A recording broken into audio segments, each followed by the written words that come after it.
Joining us now in the studio is Vice President of EWTN News, Dr. Matthew Bunson. Thank you so much for joining us, sir. Good to be with you, although this is a day of immense sadness for the church. It certainly is.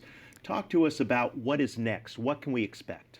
Well, of course, we had the heartbreaking announcement of the Holy Father's passing. Today, we also had the certification of his death according to a very clear set of rituals.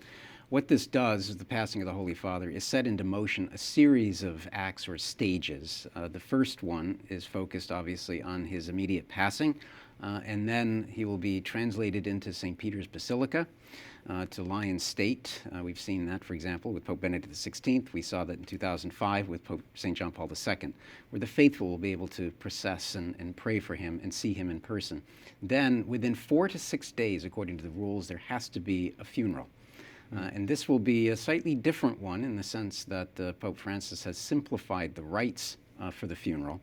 And then, unlike most of his predecessors, he will not be buried apparently in St. Peter's Basilica, but will be ultimately buried in Santa Maria Maggiore, where he has a deep devotion to the Blessed Mother, probably near the Salus Populi Romani, this magnificent icon that he always visited anytime he was leaving Rome and anytime he came back to Rome. Beautiful place there. Yeah. Talk to us a little bit about what can we expect in the funeral itself, the actual ceremony. Well, the funeral itself will be a simplified rite. It is essentially the passing of the Pope. That obviously brings many different rituals itself, but at the end of the day, it really is the farewell on the part of the Church, the commending of the soul of this Pope to, as we heard today, he has gone to the house of the Father. So we'll be surrounded by prayers. It will be surrounded, of course, by a funeral mass. Typically, the homily for the funeral mass will be delivered by the Dean of the College of Cardinals, in this case, Cardinal Ray, who, interestingly enough, will not actually be able to participate in any upcoming conclave because he's over 80. But I think what he has to say will be, I think, a profound moment for the Church as we say farewell to this unprecedented Pope.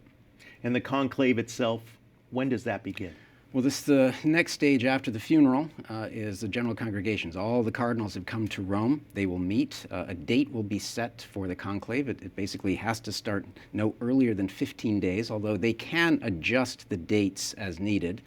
And from that point on, they will enter into the Sistine Chapel, about 135 of them, to vote.